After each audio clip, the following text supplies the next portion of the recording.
Welcome to the birthplace of intercollegiate basketball, Hutton Arena at Hamline University, as we continue our tip-off coverage of high school girls basketball. Today it's the annual Pat Patterson Thanksgiving tip-off event, a morning match between two 3A schools, the De La Salle Islanders and the Waconia Wildcats. Greetings everyone, I'm Mike Bodden, joined by Mr. Mayak, Alex Nagel. Alex, this is a very familiar ground for you, and the same for these two schools. But it's the first time they played each other, and with Waconia, we know what they're going to run. It's a modified setup compared to last year, but if you follow Waconia, they're going to score a whole lot of points. They sure are, Mike. It's going to be up-tempo from start to finish. And head coach Paul Pearson, he wants to go fast. That's his thing. He wants to go fast, and he wants to see if they can wear him down. And in Paul's case, I spoke with him beforehand. It's changing it up a little different than what you're accustomed to. He's going to run a few more half-court sets and put more of an emphasis on defense. But the reason he is able to accelerate the tempo is Anna Schmidt, and she proved that with 33 points in yesterday's win over St. Paul Central. Yeah, she's a good player. These early season games, when you, particularly with these tip-off tournaments, and when you're playing an unfamiliar opponent, there's going to be some adjustments that are going to be made in the game as this thing wears on. But it's going to be interesting to see how this Waconia team faces, I think, a fairly experienced De La Salle team, with a size consideration. That's going to be interesting to see. Not to mention a morning matchup to start your season, which is a little different than the traditional evening games. And speaking of De La Salle, they did win 3 in a row, but came off a little bit last year. Faith Johnson-Patterson was quoted suggesting that her team lacked the warrior mentality when compared to when she had her Division I recruits in Tyshana Johnson and Alina Starr. However, her voice will not be heard tonight, or this morning I should say. Faith is on medical leave, getting some surgery done to fix some chronic neck and back issues, so John Patterson will be taking her place until she returns from the medical leave. How does that affect the approach for the Islanders? I don't think it really affects the approach that much as one might think off the top of the bat. They know what they want to do. I mean, they have a mindset, and they know what they want to do and try to accomplish today. So I don't think her absence is going to make that much of a difference. De La Salle lost to Orono by 3, dominated in the first half, but ran out of gas, colloquially speaking, in the second half. And John mentioned the team's endurance is not up to their standards yet. So how is De La Salle going to handle a team that likes to push the ball and score rapidly? Well, they're going to have to dominate in the paint. They're going to have to rebound. They've got to find a way to slow this game down. They want to slow it down and not play in the same tempo that Waconia likes to play. De La Salle is known for being an athletic team themselves. We'll see if stamina improves for game number 2. The tip-off is coming up. This is high school girls basketball. Welcome back to Hutton Arena. Let's take a look at the starting 5 for both teams. We'll start with Waconia, since they are, technically speaking, the visiting team. Number 5, Madeline Dahman, 5'9" junior guard. Number 11, Anna Schmidt, 5'7" senior guard. Number 15, Kendall Ader, 5'8" senior guard. Number 21, Kelsey Ader, 5'6" senior guard. If you're wondering, they are twins, but not identical. And number 23, Emily Anderson, 5'8" junior forward. De La Salle will start number 5, Taylor Toney, 5'11" senior forward. Number 20, Teja Bodden, 5'9" junior forward. Number 22, Cameron Spees, 5'9" junior forward. Number 23, Asia Wilson, 5'6" junior guard. And number 24, Zay Sellers, 5'4" senior guard. And even though De La Salle doesn't have Faith Johnson-Patterson until December 10th when she's cleared, they still have a lot of experience. We talked about John Patterson. The assistants, one of them, Tyree Ross, who was one of Faith Johnson-Patterson's proteges, going back to the Minneapolis North days. Jamila Taylor, whose daughter is on the team, and Zay Sellers. And a lot of familiarity with the system that Faith Johnson-Patterson likes to run. Yeah. And you asked Mike at the top, if her absence would have that big of an impact. I really don't think it will. I mean, they know what they want to do. They know what they want to accomplish. It's just a matter of having the leadership out there on the floor and being able to execute what they want to do. And for Waconia, it's a big challenge for them. As many of you know, they switched to this run and gun, this quick-paced offense because they do not have the size to go at this traditionally. Yeah. So Carl Pearson took the gamble and said, let's have some fun and try something different. And even though they didn't have a plus 500 record last year, they were competitive in many games, and that was because they scored so quickly. The opponents often had to respond. You know, I talked with Carl Pearson before this game, and you know, I asked him about what the keys are for today's game. He said, you know, we've just got to go fast. But he pointed out that in yesterday's victory over St. Paul Central, they were able to beat a team that had 2 6-foot players on that team. So that gives them a ray of hope for this game. Well, in St. Paul Central, not quite the disciplined team they used to be with Willie Taylor. And that's not to say they are slouches or unteachable, just the mechanics just aren't there compared to a year ago. But right now the focus is on this game. De La Salle wearing the black jerseys, Waconia wearing the white. The 15th annual tip-off event at Hamline University, named for Pat Patterson, the birthplace of intercollegiate basketball. 3 on the way. Off the mark, and you're going to see Waconia take a lot of three-pointers. That is the crux of this faster offense. Zay Zellers, no. Jump ball, possession arrow favors the Islanders. De La Salle, as you know, was run out of the building in last year's section final to the more talented Park Center squad.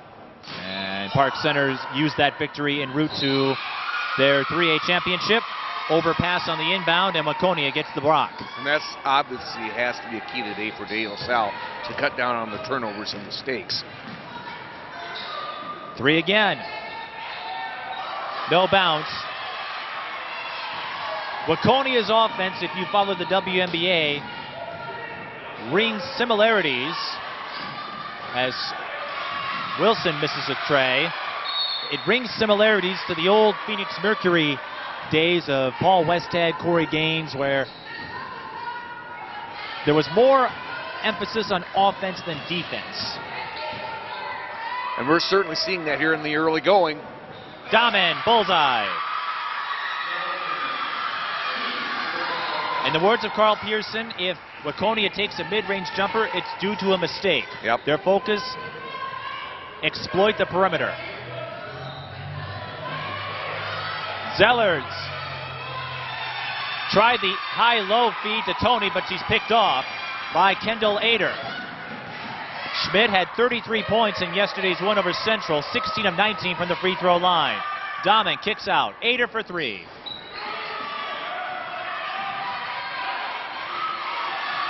And Asia Wilson picks it up. She finds an open Teja Bodden, and De La Salle's on the board.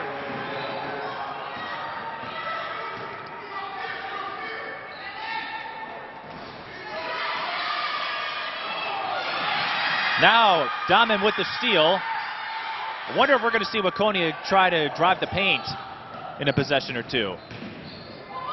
Well, if they can find the open looks, you know, they're going to go for that first. That's going to be their #1 priority. Well, there's a runner. That's off the mark. Ader pump fakes the 3. Dahmen takes one for real, and it rims out. Rebound, Anna Schmidt, and she's bumped by Taylor Toney. Great hustle by Waconia on these long rebounds, Mike. And while Waconia is still going to push, the reason they modified their approach to run some more half-court sets, the problem they had a year ago, they were scoring a lot of points, but they committed so many fouls that it allowed their opponents to recharge and beat them from the free throw line.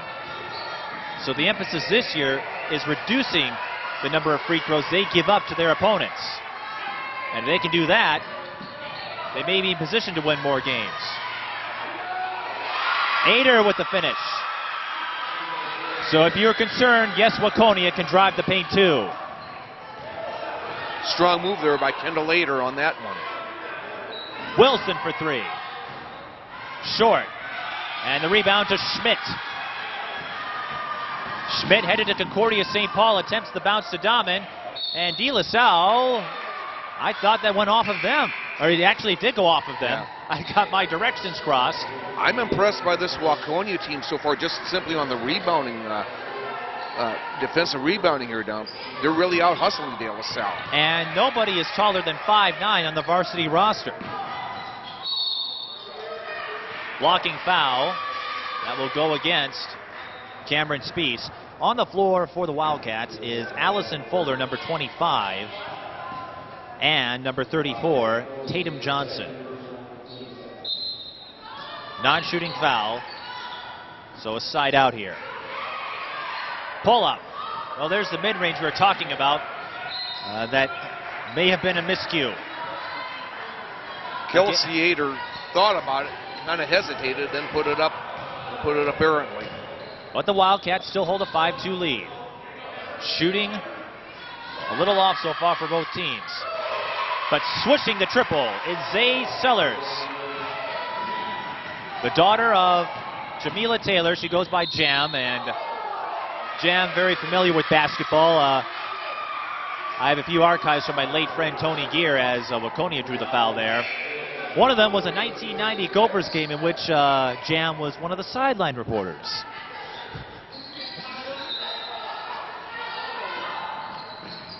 Sellers had a strong game in the loss to Park Center in the section championship this last season. Nearly a backcourt violation, but Waconia saves it. Kendall Ader on the baseline, and she draws the bump on Teja Bodden.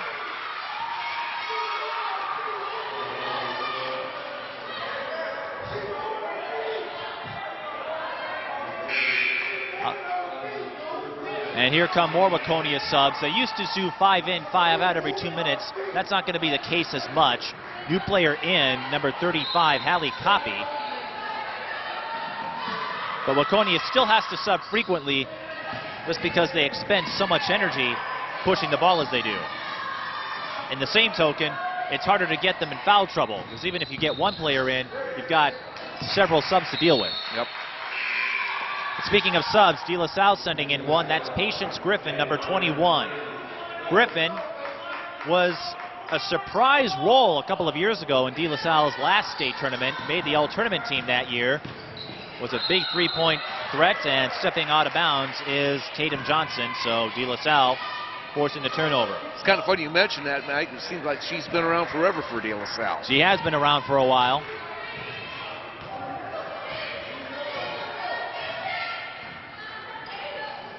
Already has filed her college applications. Wilson missing the three-pointer. We are tied at 5 with 13:52 left in the first half. Griffin brings a lot of savvy and a lot of experience to the floor for this Islander team, Mike.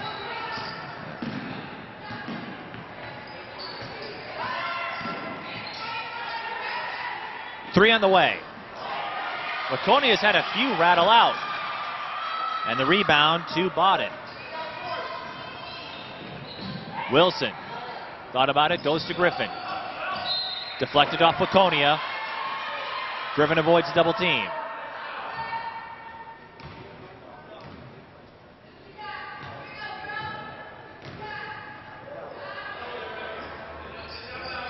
Sellers drew the double team, finds an open Wilson. She checks up. De La Salle might be looking to slow things down a bit.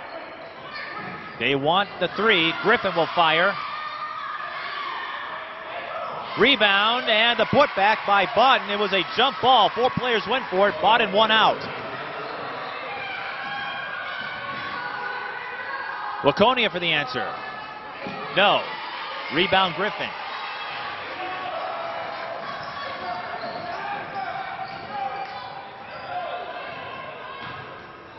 Sellers to Wilson from the wing.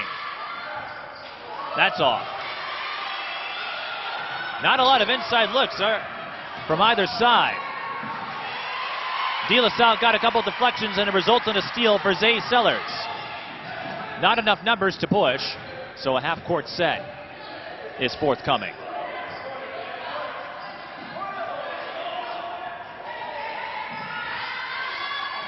Sellers missing the three.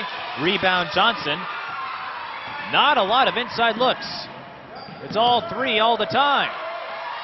Bullseye. Allison Fuller. 5'7" junior with that one. You may not see as many 100-point games or even 90-point games as you saw a year ago, but the emphasis is still pushing the ball. Sellers a little far out. Waconia waiting for a dead ball here. They've got 4 subs. Dahman with the block, but Bodden gets it back. Griffin with the O-board. Wilson not giving up the three-pointer. Still can't find it. Spies cleans it up. And that's exactly what De La Salle wants to do, dominate on the boards. And Sellers with the steal. And now a reach and foul on Copy. And that's finally going to get Waconia to sub in. There's a way you could perhaps beat them if you can get those extended sequences without a stoppage. And the turnovers are starting to pile up now for Waconia as well. Well, this is a morning game, so normally you practice in the evening. Yeah. And you have to prepare yourself. In the case of Waconia, they have to get up early. Well, and Kendall Ader was early on that pass, read through it, blocked, and one. Anna Schmidt with her first field goal. Well, great job by Kendall Ader there on the other end by getting in the passing lane and picking that one off and starting up the transition for Waconia. Schmidt, as we mentioned, 33 points in the win over Central, 16 of 19 from the free throw line. The saving grace in the win against a team with 2 6-foot posts, as you mentioned. And Schmidt is the reason they can do this. Pearson doesn't expect Waconia will be able to continue this next year when Schmidt heads to Concordia St. Paul. She'll be led under the direction of Paul Fessler, who's in attendance just right down there. And there's his recruit with the steal and the fast break layup. Schmidt with a quick 5. And we mentioned De La Salle running out of stamina yesterday. John was concerned about that in the loss to Orono. You wonder how long De La Salle can hold up, if they'll be able to last against this team. Well, I think without the shot clock, Mike, here's where they just need to slow it down. Play their game, slow it down a little bit. Taking advantage of the situation. Yep. And they were able to run the ball more quickly when they had Johnson and Starr available. Griffin short on the triple. Fight for the rebound, and it will be tipped into Zay Sellers. And they'll run another half-court set. But when you have such leadership and talent head off to college, as both of them did, pass deflected by Ader. It stays with the Islanders. Kieran Ellison, 5'6", junior, kind of got caught in no man's land there, or senior rather. Speedle throws it up. Had a tough shot. Nothing for Bodden. Oh, Speedle. Schmidt has it, and she has numbers. Sellers can't stop her. And Schmidt is coming alive. Waconia has scored the last 7.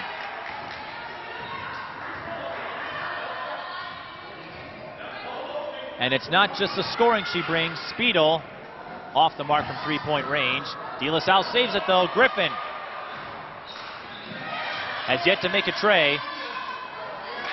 The fadeaway off the mark from Spies, and De La Salle just struggling to find their shot in the opening minutes. Well, De La Salle, they're getting second and third looks. They're just not being able to convert on the bunnies, Mike. And Schmidt draws the foul on Sellers, and that is De La Salle's last to give. And we mentioned with De La Salle, when you lose that leadership to graduation, Faith Johnson-Patterson, as we said in the open, felt her team last year lacked the warriors, lacked the players who had grit. And that can be tough to find when you're used to having a strong anchor to guide you. Bam! Kendall Ader, give her 3. Waconia on a 10-0 run. They have a 2-1 edge in the scoring, 18-9, with 9 minutes and 15 seconds to play. De La Salle, they got to find a way inside. Speedo will shoot free throws. As Griffin hasn't found her three-point stroke, Wilson struggled. Not many players have found success from the perimeter. Good job by Speedle there, getting down low and being able to get that offensive rebound and draw the foul. Dakota Speedle, the 5'9" freshman. She did not score in yesterday's loss to Orono. More importantly, try to halt this run here that Waconia has embarked on. At the very least, those free throws give De La Salle a chance to recharge. And again, that's something that Pearson wanted to work on. Committing fewer fouls and giving the defense fewer opportunities to recharge.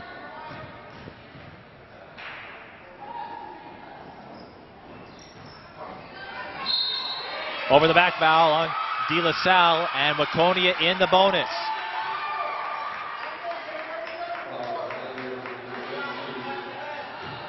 But because it was a team control foul coming off the rebound, no free throws are awarded. That was a tough shot from Kelsey Ader. Ran out of space. Might have gotten away with a high dribble there too, Mike. Uh-oh. Steal number 10. And she'll go to the line. Number 10 is Megan Kirsch. One of those players off the bench, Kirsch, 5'6" junior, making a big play there for the Wildcats. Also on the floor is Ileana Tisdale for the Islanders, number 15.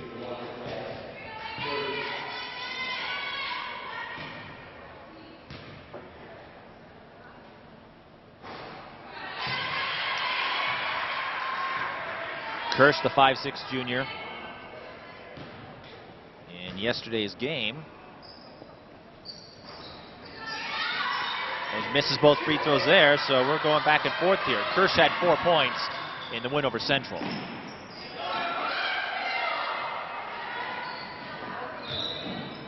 How tough is it to play in the morning?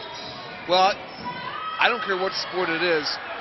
You know, when you're used to playing in the afternoon or evening, you get those correct body rhythms flowing the way you want. You know, it's a little harder to get it going. It takes more time. Bodden converts on De La Salle's third chance on that try. 3 off the mark from Ader. De La Salle has numbers. Let's see if they go for it. They do. No foul called. A good pick by number 21. Traveling violation on Bodden. Kelsey Ader with the pick that stopped the fast break look from Ileana Tisdale.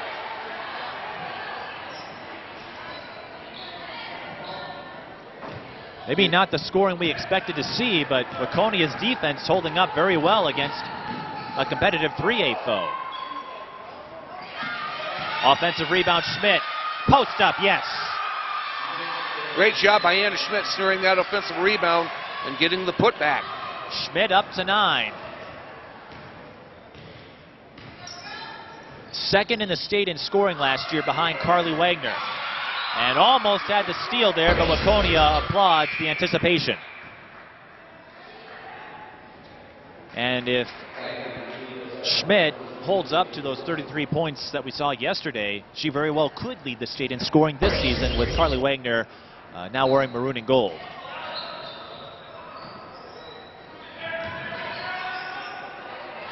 Wilson left alone. Swish. That's her first 3. And I notice, and this happens a lot at the high school circuit, you notice there are 2 lines, the red and the black. Division III still has the separate 3-point lines. Schmidt doesn't need it, but she comes up short there. And you see a lot of players line up behind the black 3-point line, even though the red one is high school regulation. It's a difference of a foot. Teja Bodden goes inside. But worth noting, Waconia missing on the fast break look, and De La Salle climb back in this. They trail by 4 with 7 minutes left in the first. Nice little sequence here for the Islanders, cutting that deficit down to 4. And that nice finish by Bodden down there on the other end. Let's see if they can cut it even further here, Mike. Wilson, pump fakes. Speedle, that's for 3 if it falls. No. But a high carom goes to Patience Griffin. Now Wilson on the runner. Can't float it in. Schmidt. Here she comes. Can Griffin get to her? No. Stop the basket, but Schmidt will shoot a pair.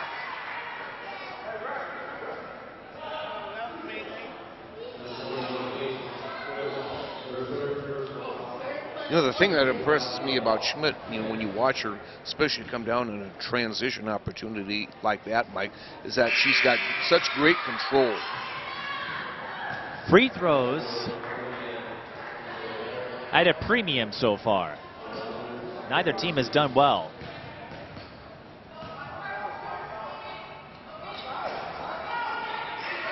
And that's got to be a sore spot for Carl Pearson. Well, and De La Salle hasn't been able to convert on their end either, so a lot of empty points. Griffin. That was well short. And a dead ball rebound to Waconia. On the floor, number 32, Kalea Kilzer-Dennis for the Islanders.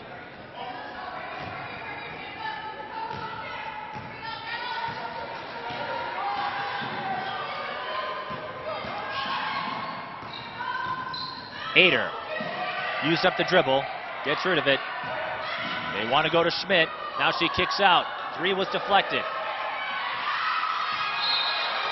And Waconia can't save it. Good job by Spiedel on defense there. She got a piece of that ball.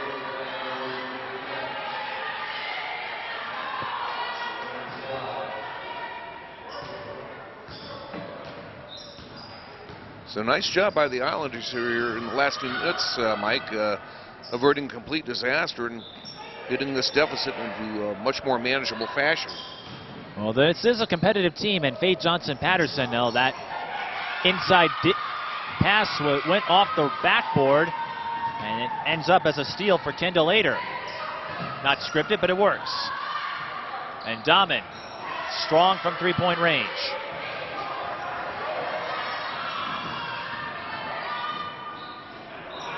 Almost an overpass. Wilson reassumes control. Goes back out. Dennis used up the dribble. It goes in the hands of number 10, Lorian Sly. Spiedel can't float it in. Schmidt has it. Once more on the fast break. This time, the bounce pass. Oh, wow. And Dahmen with the finish. Great recognition by Schmidt there in transition, finding the open player so she could finish for the layup. 22-16. And with this new system, or I should say modified system, Pearson is hoping to get his feature players or his big producers in more of the game.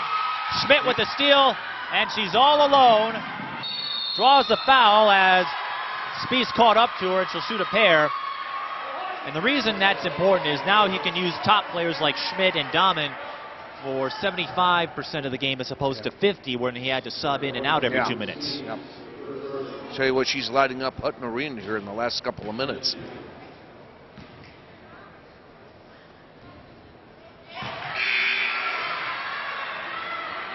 Schmidt, our first player to break double digits.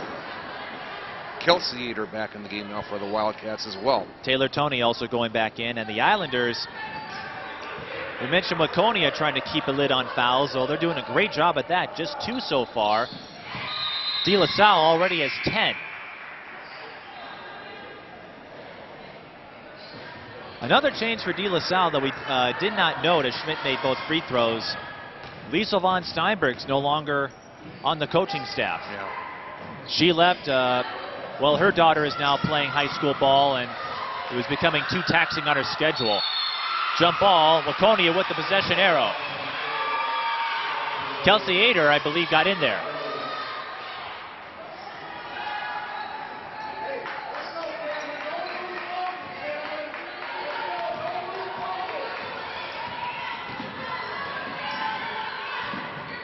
Kirsch.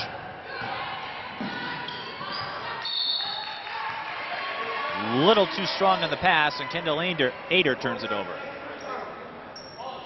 Still a manageable deficit here. Only 8 points for De La Salle. Just under 4 minutes left. Let's see if they can cut into this further. Wilson is open. Can't convert. Last touch by Waconia.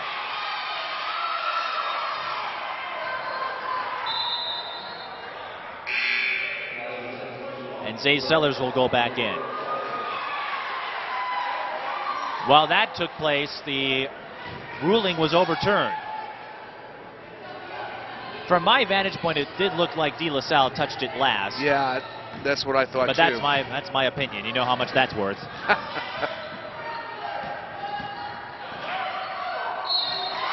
Offensive foul, no basket. Kelsey Ader hit with a charge. Well, good strong move there by Kelsey Ader going into the lane. Led with the elbow, I think. Yeah, that's led what got with the her. elbow. That was what caught her. And the lower score thus far would benefit De La Salle, you would believe. Another missed three, but another cleanup. This time it's Cameron Spiess. Love that rebound by Asia Wilson. Hear the smack when she got her hands on that ball. Kirsch runs into a wall. Taylor Toney with the pick. One-on-one. And she gets the roll. Just like that, it's a 4-point game again. Ader tried to set herself up, and Toney was able to elude her contact. And a double dribble violation on Kelsey Ader. De La Salle hanging around in this one. They're starting to assert themselves a little more on the boards too, Mike.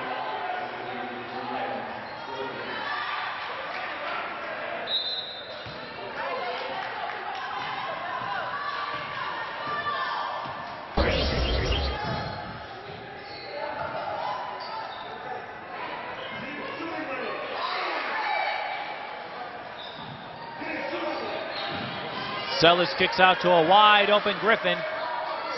Still looking for her first three-pointer. Oh, look at that. But Spiess with another strong rebound. And another finish. Three-point play. Opportunity. Spiess had 7 points in the loss to Orono, and Carl Pearson's going to call timeout. Yeah, they need to talk about it a little bit. That's our first timeout of this game.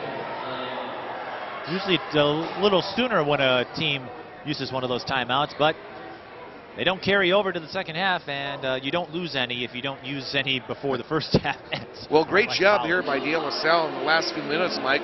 Averting complete disaster when things really look bleak for them. Now they're within 2 points. Still a lot of time left just in this first half alone. And can make it a 1-point game if Spiess makes the free throw.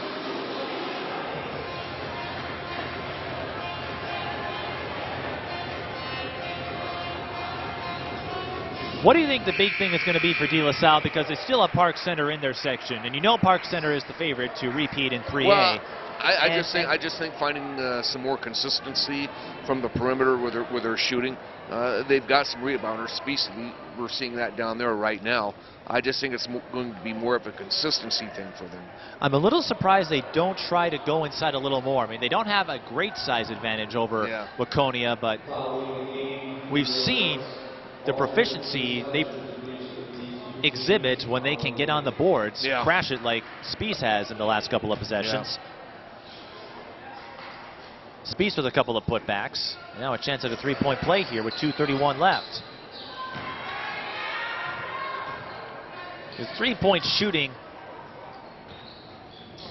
is very streaky, no matter who it is. Long one, short. And that went off of Taylor Toney.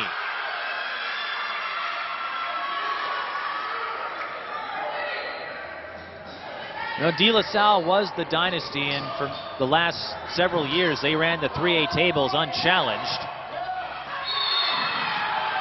Reach and foul on Waconia. That's going to stop a De La Salle fast break, and Waconia had 2 to give. So that was actually a very smart foul. Yeah, that was a smart foul. Because Speedle had the clear breakaway layup situation there. But you remember when De La Salle won 3 in a row, nobody was able to take them on. Whether it was Kilmurray, Richfield, or Red Wing, De La Salle was above and beyond the top team in Class 3A. Last year, with their less experienced players, over the back foul on Speedle, and that should result in 2 free throws. Yes, it will.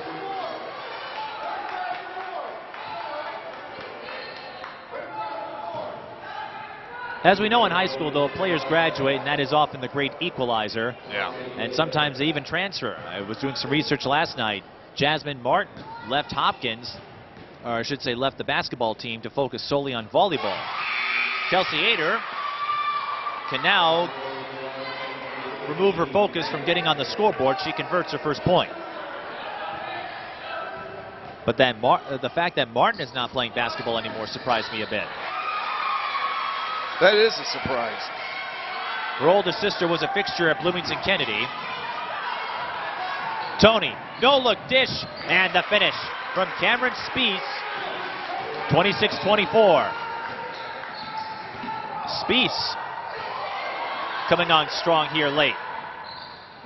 3 off the mark. Speedle has it. Numbers, but loses the handle. She was trying to look one way and the ball got away from her, Mike. Well, may have seen Kelsey Ader set up a screen to stop her, and that caused her to flinch. Little indecisive on that. Laconia can't make them pay from three-point range, at least there, but the offensive rebound by Tatum Johnson. Wow. And Ader's not going to give it up until she switches it in. Kelsey Ader with her first triple, and Laconia up 29-24. Griffin. Sellers. Passing around the wing. Now they go inside to Tony. And she drains the right-handed runner. We're seeing more efficiency out of both teams here in the closing minutes of the first. Perhaps they've warmed up. And I think De La Salle has to get Tony more involved from an offensive perspective, Mike. Well, they're getting more involvement now, Bodden and Spieth, and I think just crashing the boards, they sense, hey, we can penetrate the paint here. Ball's going to go on Griffin. She came down with the arms. Well, and that was a bailout of sorts because they had Kelsey Ader pinned in a double team in the post. Yeah. Now you send her to the free throw line. Kelsey Ader, just 5 points yesterday in the win over Central. I've got a feeling both teams are going to be working on free throws after this weekend. Yeah, Waconia's had a very subpar first half from the charity stripe here, Mike. I'm sure that'll be addressed by Carl Pearson at the halftime break. And here's a dichotomy with the faster offense that Waconia's run the last couple of years. Pearson said he hasn't had to do as much coaching because you're not running as many sets. Tony. Speedle has really struggled in the first half. Yeah. Scramble for the ball. It's won by De La Salle. Bodden. Fade away, no good. Speedle. Blocked by Dahmen. Dahmen in trouble. Jump ball, and De La Salle will get the possession arrow. Dahmen takes a hit. Yeah, she came down pretty hard. 37 seconds left in the first half. And Dahmen fell backward awkwardly, trying to get the ball away.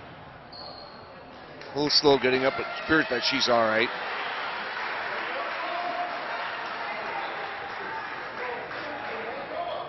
Pearson checking on her. They will sub her out, and she'll be looked at. Allison Fuller will take her place. Dahmen will head to the trainer's bench. Chance here for De La Salle to cut into this thing, make it a one-possession game. Ooh. Tony, no good. And she just bulldozed her way for the rebound, draws the foul. Waconia still had one to give, so De La Salle has to side out here with 26 seconds, but Tony's effort is the reason De La Salle hangs on to it.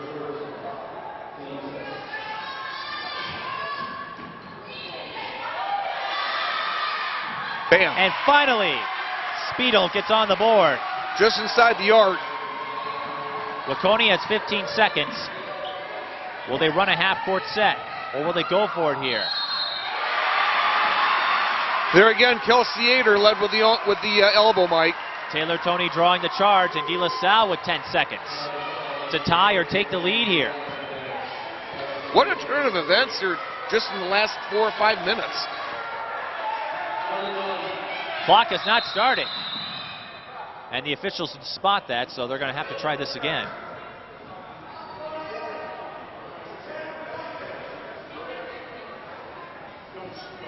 So they're going to have a do-over.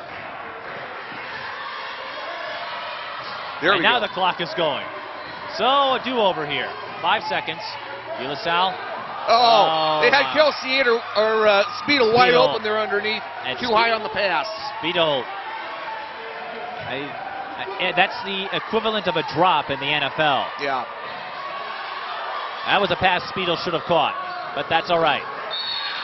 Well, they might get one more shot because the inbound pass, Schmidt just hit the out-of-bounds line. These last 10 seconds are producing some drama. Yeah. So De La Salle will still have a chance here, and they get to inbound from their end. Oh, what a steals it steal away. by Schmidt! Half court, close. Oh.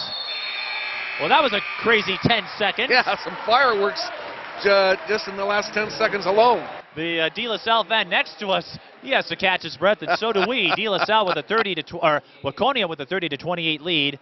Well, not quite the scoring we thought, but a very entertaining first Well, half. it's definitely been a game of ebb and flow here on both sides. You know, it looked like Waconia was in prime position to take full control of this thing, and De La Salle, to their credit, they came right back. And to do that, they were able to establish themselves inside a little bit more and also get some offensive rebounds that really got things going in their favor, Mike.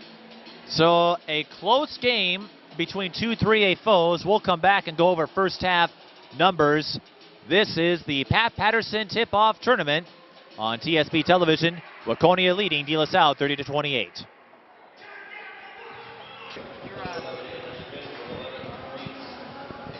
Welcome back to the birthplace of intercollegiate basketball, Hutton Arena at Hamline University. Mike Beaton and Alex Nagel here as we have the first of several games we are going to bring to you at the Pat Patterson tip-off event. We start off with a morning match between De La Salle and Waconia. First half numbers, Anna Schmidt leading all players with 11 points.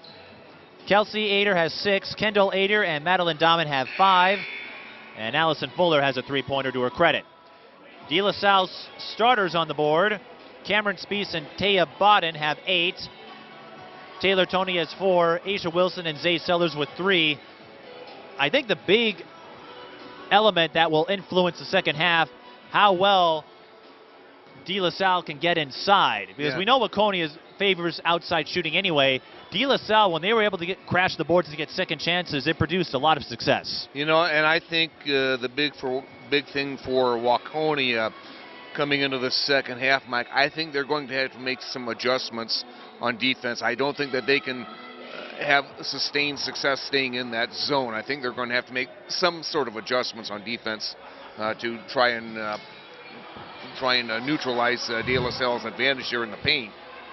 But on the flip side, we mentioned three-point shooting is often streaky.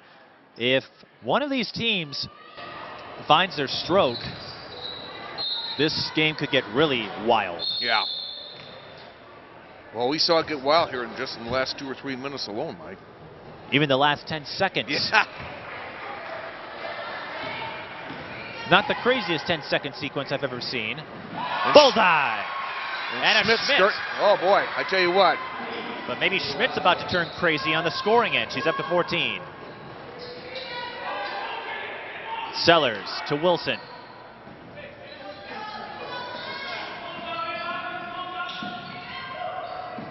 Wilson with the answer. Right off the bat.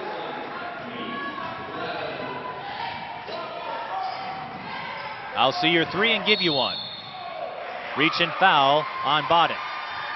Now with Waconia, because of what they've been able to do, they were second in the entire nation in scoring last year, set a state record for most three-pointers and most scoring by a team.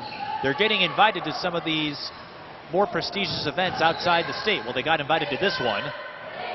But last year, they took part in the Sanford Classic at the Pentagon in Sioux Falls, South Dakota. Oh, nice. Anna Schmidt with the right-handed floater. Yeah, not the Pentagon in Washington, although that would be pretty cool to play if they had an arrangement set up. That just gives you what Schmidt did down there on the other end. That just shows you how versatile she really is, Mike. Sellers for 3.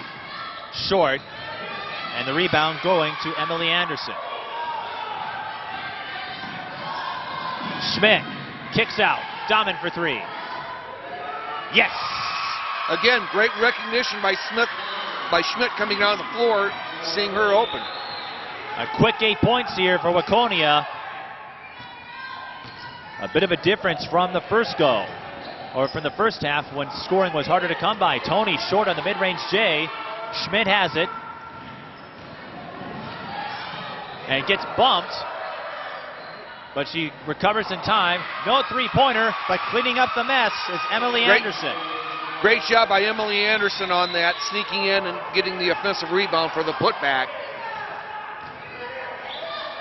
De La Salle did not do a good job of boxing up there.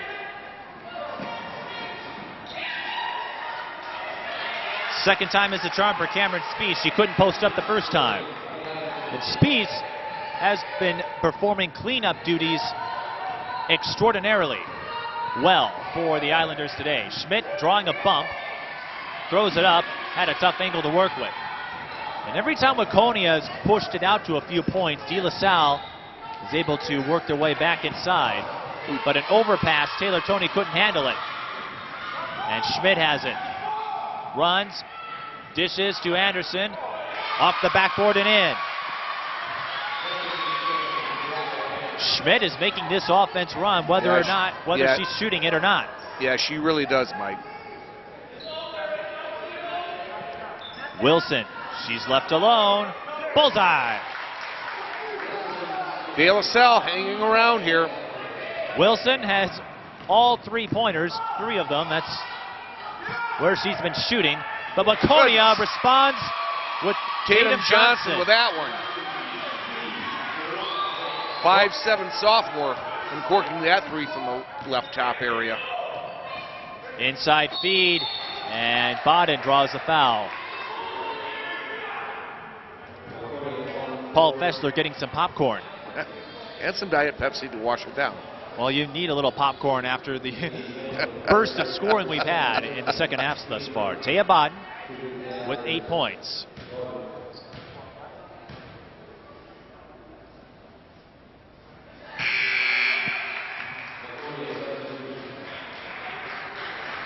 Massive substitutions for Waconia. Allison Fuller is in. New player, number 41, Estelle Marker. She's a 5'8" freshman forward.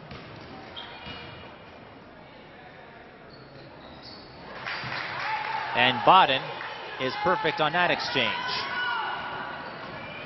That brings her up to 10. De La Salle down by 7, 45-38. Kirsch out to 25. Fuller can't make the three. Fight for the rebound. De La Salle with the possession arrow.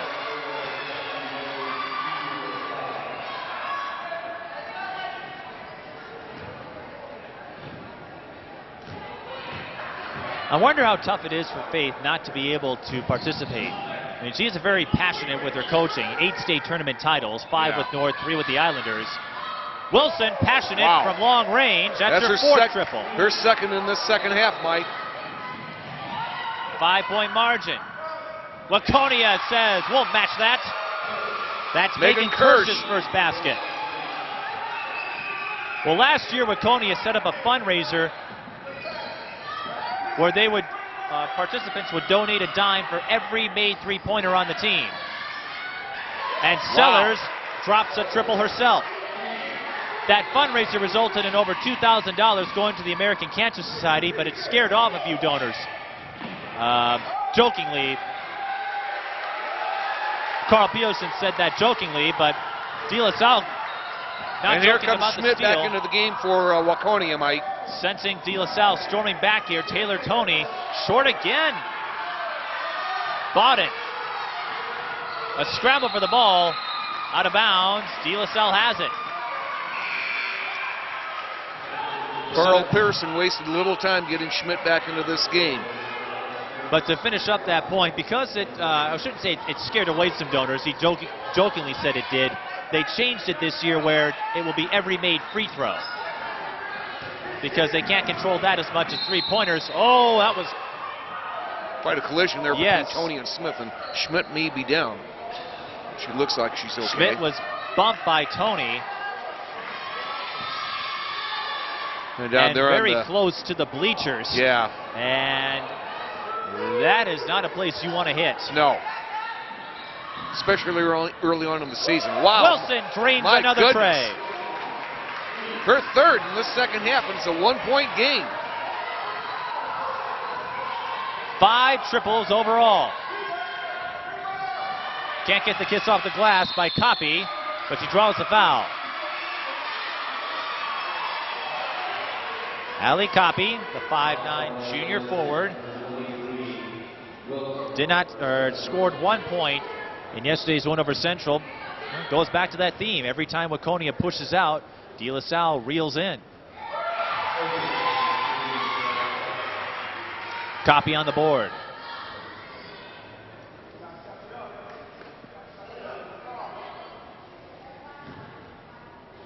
.58 junior, strong player off the bench for the Wildcats. I think this is the game we were anticipating in the first half. Yeah. Well, again, 10:30 start. You're not used to playing in the morning. Sometimes it takes a while to...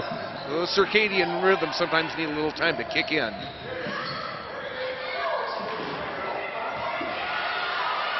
Spieth missing the drive to the basket.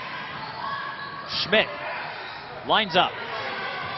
Three-pointer is too strong. Tony with the rebound.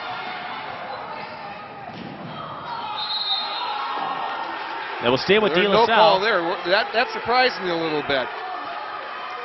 Well, it's one of those in 50-50 situations, and it looked like that was one of those cases, a 50-50 call. Carl Pearson certainly is not happy about it.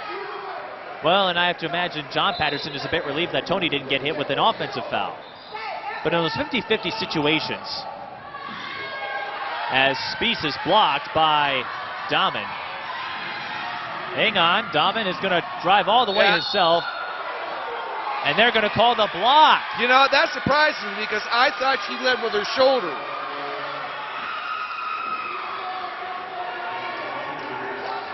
Dahmen may have gotten away with one there. It's a surprising call.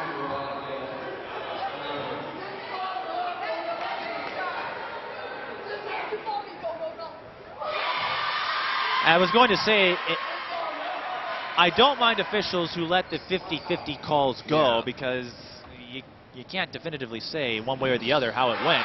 Dahmen splits. It's a 3-point lead for the Wildcats. 50-47 over the Islanders of De La Salle. Schmidt read the entry pass and denies entry. Now she's having trouble herself, and she draws a foul on Sellers.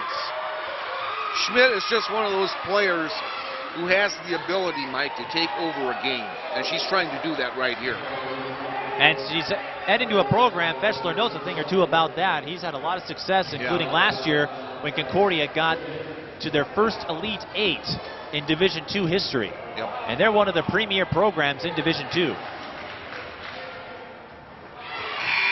And one of the members of that staff, Kasheen Alexander, who is now an assistant at North Dakota State. Yep.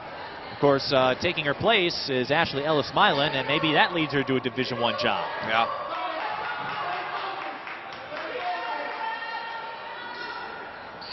But Schmidt has impressed me. This is the first time I've seen Waconia, and she's up to 18 after making both free throws.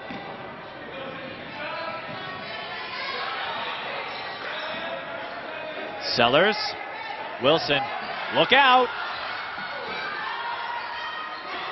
Too high, but Sellers scraps her way for the O-board, and she'll shoot a pair. And again, I thought this was a key from the get-go for De La Salle. They've got to be able to get some offensive rebounds. They've got to be able to dominate in the paint, right?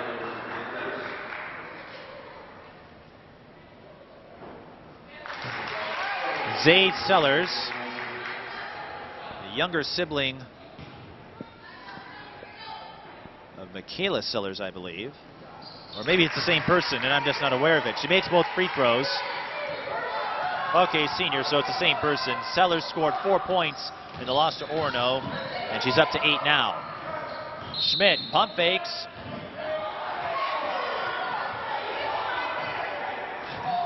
Schmidt taking a beating on the court today. Yeah, she's trying to take over the game here for the Wildcats.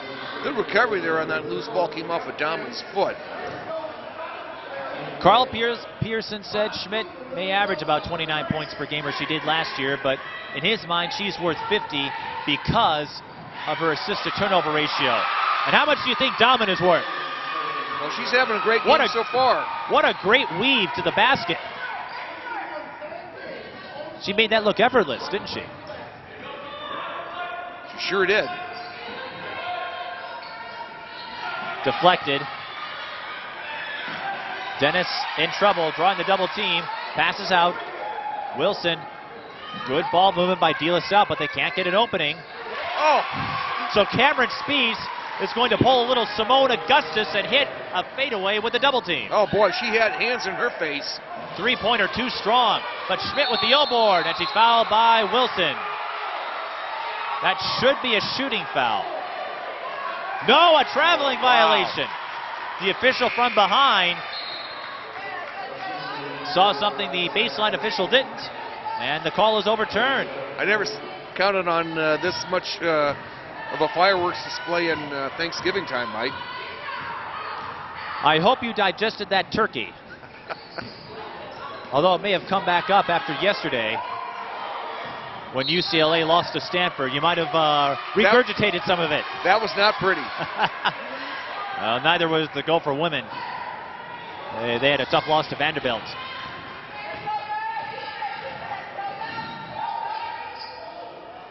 Dahmen for three. Short. Rebound is tipped to Kendall Ader, and she pulls out. Schmidt, deep three. Off the backboard, no good. But Schmidt intercepts the pass, and she takes another tumble. Schmidt intercepted the outlet pass, and she draws a foul. She'll shoot a pair. She's going to have a few bruises. No, it's going to be a side out, but I say an ice bath may be in the offing for Schmidt after this one. What effort on display from Anna Schmidt. And Pearson's going to sub her out. Well-deserved rest here. I think she needs it, or she's going to have a lot of tape. Yeah, she may need a lot of tape after for the next game. She'll need to get re-energized for the home stretch here. But you can tell she's feeling it. Oh, what a great feed, but Copy couldn't finish. That was a gimme basket. Taylor Toney weaves through, and she misses. Well, that cancels each other out. On the line, off the mark anyway, from Kendall Ader. Dahmen again. Can't find it from the left wing right now. Copy with the O-board. Trying to draw contact on Wilson, can't do it. Scramble for the ball. Dahmen this time from the left corner. And it's short again over the back foul on Waconia. 10 minutes to go, 54-51, and I've got a feeling we haven't seen anything just yet. I tend to agree with you there, Mike. This has been a fun one to watch.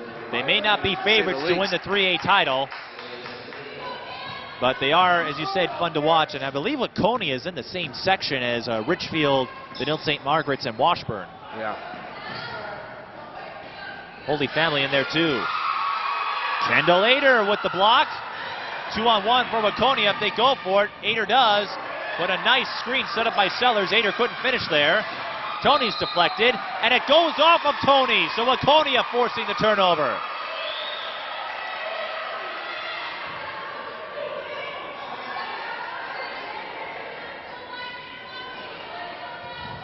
Might need to catch our breath here in a moment. Copy, short. But Estelle Marker was there, and she'll go to the line. Good job by the 5'8" freshman snaring that offensive rebound, and now going to the charity. Are you sure it was a rebound? You sure that wasn't a pass disguised as a shot? No, but Marker was in great position and has a chance to put some points here. The thing about Waconia when I watch them, particularly with Schmidt on the bench, is that I think they need to develop another leader out there, whether it's one of the Ader sisters. It just, you just see something missing when she's sitting on the bench. Well, with Schmidt and the Ader twins, the only seniors on the team, there are plenty of opportunities to develop those leadership skills for the Wildcats this season. Marker splits, but she records her first point of the 2014-15 season. This is the second game. Remember, we're in tip-off week for most of the schools. Tony, long three, too high. That went off the backboard, not even close to the rim. 55-51, Waconia has a chance to pad their lead. Timeout for Carl Pearson. He has 3 remaining. A chance to catch our collective breaths here, Mike. And I see why he called the timeout. He's going to put Anna Schmidt back in. She went up to the scores table. And Johnson and Anderson will also sub in after this stoppage in play.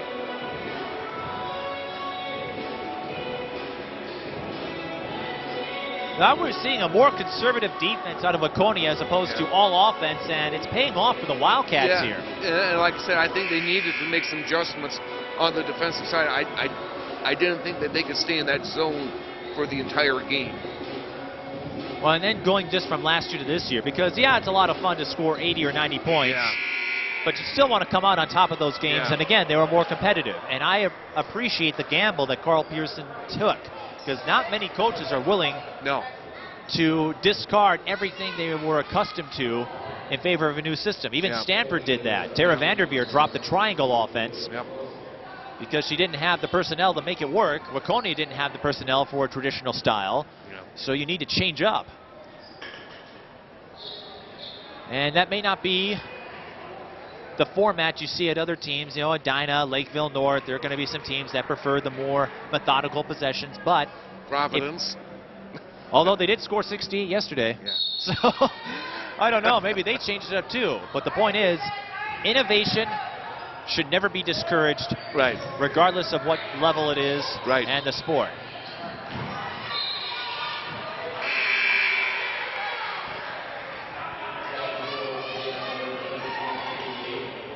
And Faye Johnson-Patterson, she's had to do some retooling of her own. And she has the credentials where she could probably coach at a college, but she's stuck at the high school level. Well, her son is now a student at De La Salle, so that may play a part in it, but Sellers, short, Schmidt, she has Wilson. She's going to outrun Wilson. Almost anyway, but she'll shoot a pair. Well, it just shows you how smart Schmidt really is. She knew she was going to be in prime position there to draw the foul and get to the charity stripe, regardless of what happened with the layup attempt. As we mentioned earlier, Pearson considers Schmidt the fastest player on the floor, regardless of who they are playing. And I'm inclined to believe him. Me too. Well, we may see them again, Waconia in the holiday tournament at Richfield. That would be a fun matchup if Richfield and Waconia got to draw each other after the showcase we got from the Adams sisters on Wednesday. Schmidt makes both, and she's up to 20. Waconia up 57-51.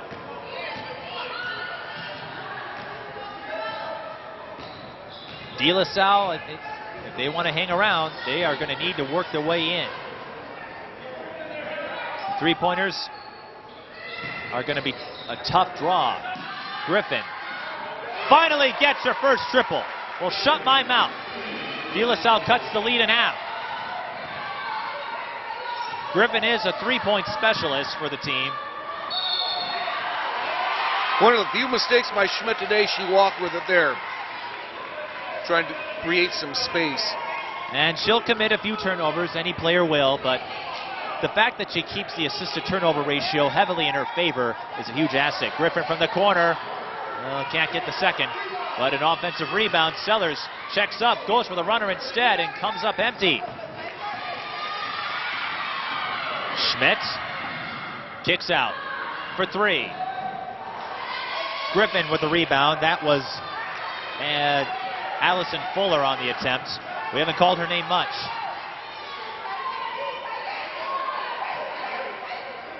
Sellers. Now it's Bodden. Tony kicks out. Sellers De La Salle favoring the 3 here. Having trouble working around that zone. Well, you're trying to shoot out of it, and now you travel it away.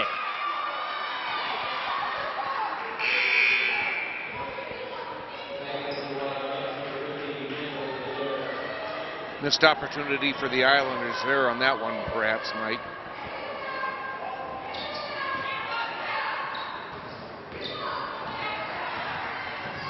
I'll say this modified offense of Waconia, even though Kendall Ader missed the 3, her three-point form are some very long or flat drives here. Sellers, that looked pure, but was off the mark. And another offensive rebound. I think De La Salle winning that battle today, but will it result in a win? Griffin doesn't have the space for a 3, so she'll go back out to Sellers. Now Griffin off the screen. Short. That was from number 50, Lily Thomas. Uh-oh, look who's out front. It's Schmidt. Didn't have the position that she wanted. Sensed Griffin coming, so she just waited to take the hit.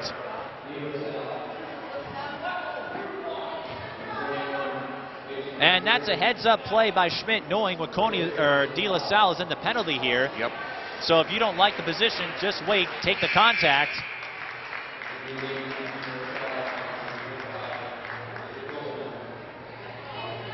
Griffin gets back up as she is subbed out. Took a hard beating.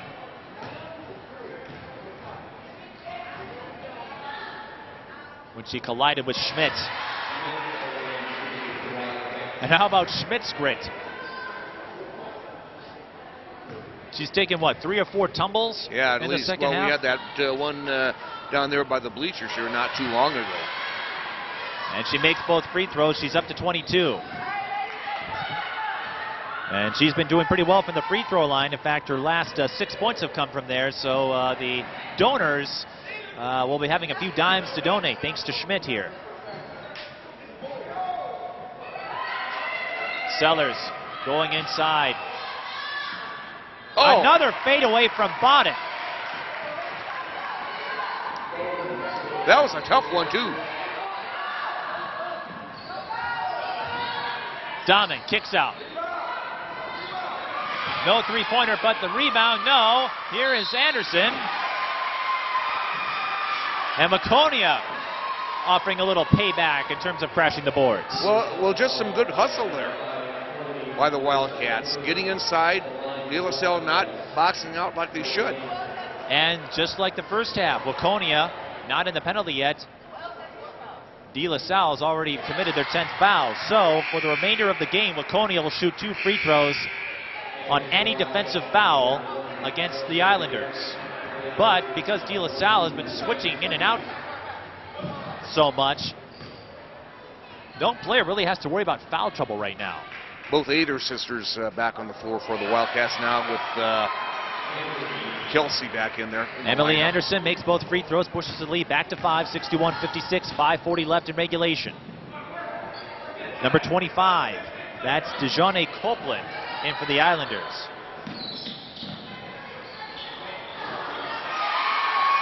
And the pass was stolen in the lane. Schmidt.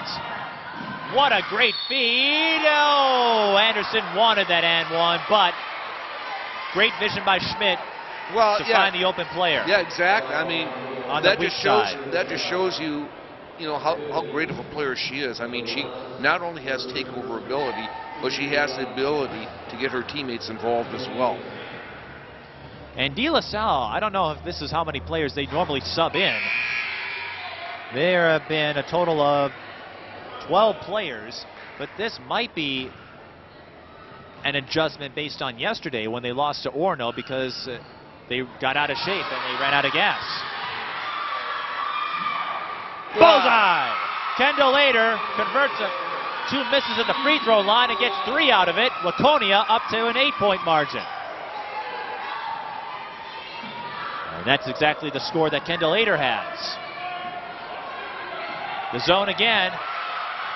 And Anderson will get the steal. And we'll have to go again from the free throw line. Missed her last 2. Great job by Emily Anderson there on the other end, creating the steal and the loose ball.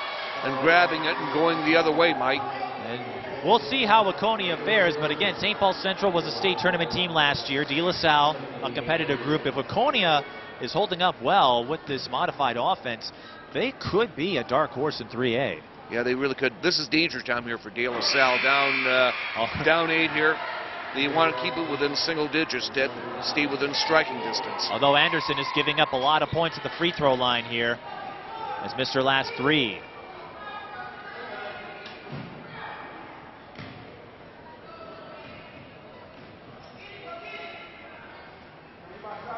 Missed her last 4, but again a high carom.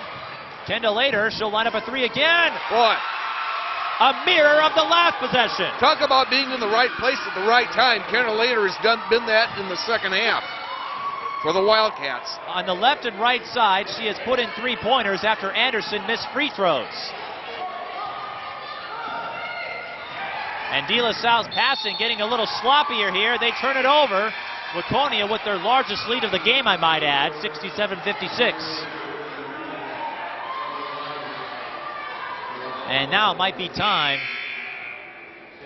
as Lauren Rogers goes into the floor. John Patterson might have to put in his starters again because De La Salle in danger here of going 0-2. And Lauren Rogers misplayed it, so the miss from Kelsey Ader, who shot an air ball, is of no consequence.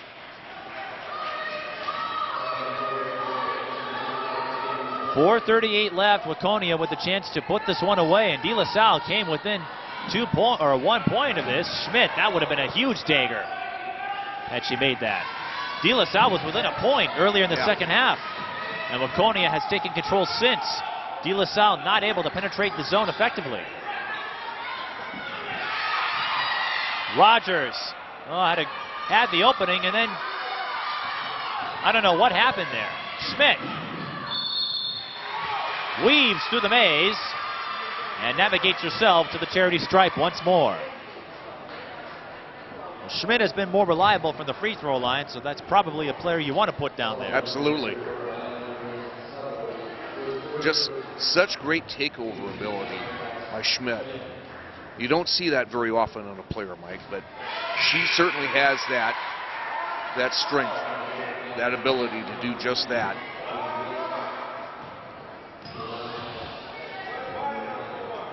It's safe to say that Schmidt splits there, but it's a 12-point margin for the Wildcats. Paul Fessler may have picked up a steal in terms of his recruiting class.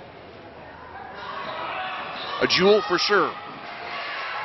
Teja Bodden clutches and comes up with the layup off the backboard. Dahmen for the dagger. That rattles out. But Schmidt with the O-board. Bounce pass. And copy way off. De La Salle not out of this yet. Down by 10. They get a few baskets their way. Asia Wilson had a strong second half. Beats the zone. Teja Bodden coming up big here. 68-60. We're not done yet. Well, if De La Salle is going to make a move, they've got to do it here, Mike. Well, and remember, they are in the double bonus, so they would give up free throws, but they can use that to stop the clock. But Allison Fuller with a huge tray to push the lead to 11. Could you imagine if Madison Giebert were on this Waconia team that favors three-point shooting? Giebert, known as a sharpshooter herself. Speeds tried to get it off the backboard, but no good. Schmidt, can she save it? No, Wilson has it. Fires the runner and drains it. Wilson with 11 points this half. She's up to 17. And De La Salle, not a strong chance, but they still have one. 71-62 with 2:49 left. De La Salle calling the timeout. Yeah, down by 9. They're going to have to see if they can get Wilson open on the perimeter again, open her up for some three-point opportunities. I think with as little time left as there is now, I think that's going to really be their only hope. Well, and here's something to keep an eye on. Both teams have a lot of timeouts left. By my count, De La Salle has 4, Waconia has 3. So a lot of opportunities for stoppages there. Waconia in the double bonus. De La Salle past the 10 foul mark. Waconia has 3 fouls to give. They may use that to their advantage here if they sense De La Salle driving, knowing they have a few fouls. And that is what impressed me the most. Speaking with Carl Pearson, and I didn't get to see Waconia last year, he mentioned fouling was a problem and opponents were able to convert at the free throw line. Through 2 games, Waconia has been the one coming up big in foul shooting. Yeah. Now they could just convert on all those free throw opportunities that they have had in this game, Mike. I mean, Schmidt's shooting about 75%. I mean, I'd say Waconia is doing a better job than De La Salle in terms of getting to the free throw line. Yeah. And part of that is the way they run their offense. Yep. Because they either shoot for threes or go on a fast break, they're drawing a lot of fouls. They're not giving up many. And that could be scary for the other 3A teams. Runner is short from Kendall Ader. And De La Salle can reduce the margin further here if they can get a basket. Will they go outside or will they try to break in?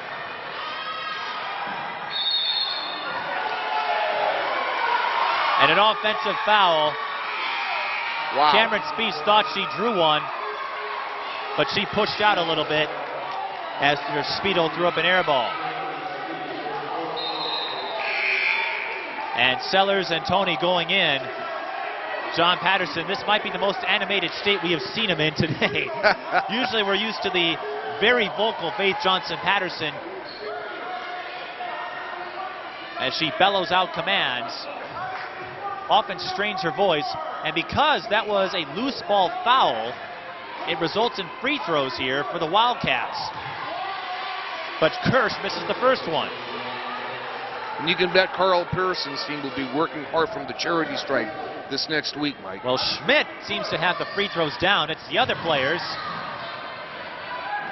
that aren't doing so well. Waconia comes up empty, so De La Salle still in this. Sellers pump fakes the 3. Oh, that was a great fake, and she missed the layup. But De La Salle still has it. Wilson, bullseye! Wow. Making the most out of a potentially scary situation. Touched by De La Salle, 1:58 left. Back to with at least a 2-possession game here. At what point do you start playing foul and chase? Because you know, yeah, you've got to monitor the fouls, but you know outside of Schmidt, the other Waconia players have not converted with the same efficiency. Schmidt almost lost it. Almost lost it again. De La Salle going for steals here, but they got to get one or commit a foul. They can't just get deflections. Kendall Ader out there all alone in the right wing, Mike. And Wilson commits the foul, a bit to her surprise, but it may not be a bad thing. Dahman has just 1 free throw. But that foul on Wilson disqualifies her. She is out of the game. Asia Wilson fouling out with 20 points. That's a tough loss to take. She had 14 in the second half. Yeah, I was just going to say that. She was a big factor for De La Salle staying close in this one throughout much of the second half. Dahman converts the first. That makes it a 3-possession game again.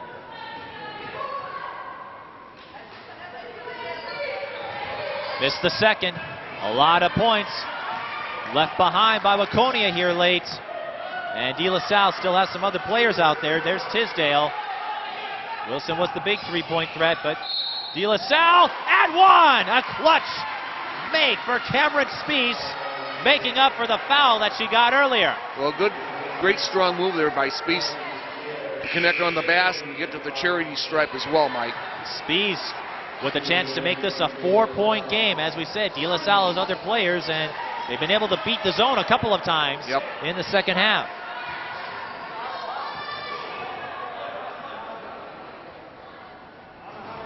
Too hard on the free throw. But that's a 5-point game, so De La Salle is cutting it close.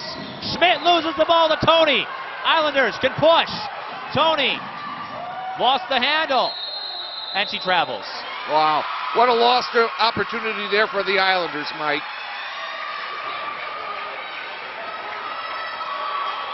And Tony not accustomed to bringing the ball up the floor herself.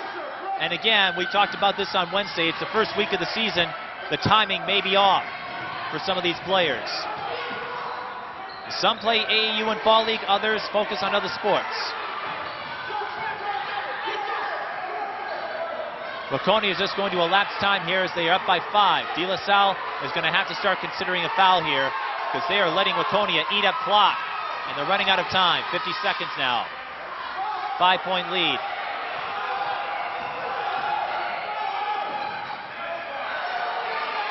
We got a foul here. I don't know if De La Salle sent in the clock. There it is. They let about 35 seconds tick off. Yep. I know you're trying to get the steal, but well, let's see eight of these other players, I mean, outside of Schmidt, make these other folks, if I'm De La Salle, make those players seal the game. Well, let's see if Kendall Lader can get some insurance points here for the Wildcats. She gets the front end on this first attempt. That's her first free throw make. I think she was 0 for 4 prior to wow. That. Or she had she had missed a few. Makes 2 big ones here. Puts her up to 13. 7-point margin. De La Salle has to score quickly. They do have several timeouts left. Let's see how well they can run. The equivalent of the 2-minute offense. Sellers, that's not what they were looking for, and that should just about do it for the Wildcats.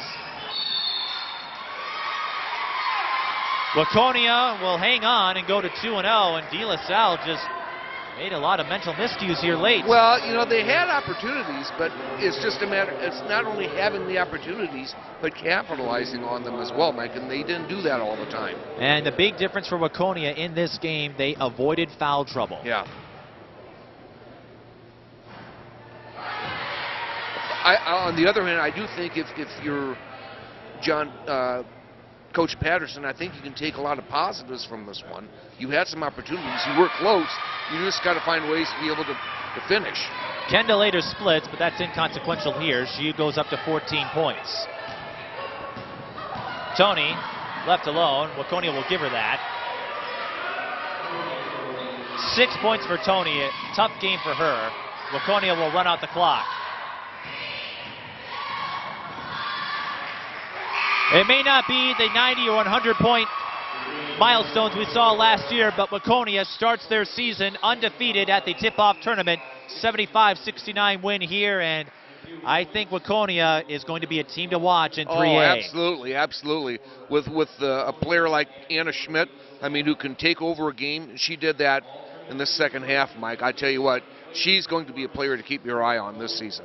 2 quality wins for the Wildcats, and this modified offense that they're running with a more conservative defense. Park Center, Richfield, some of those top schools in 3A, they might have a handful if they draw Waconia. Absolutely. Well, they will have an all-tournament team mentioned. There are pods for each program. So while they announce that, we're going to try to get a word with one of the Waconia players before we head out. No surprise there. And come back with that. 75-69 your final. Waconia beats De La Salle. And they go to 2-0. De La Salle falls to 0-2. More coming up. This is high school girls basketball on TSB Television.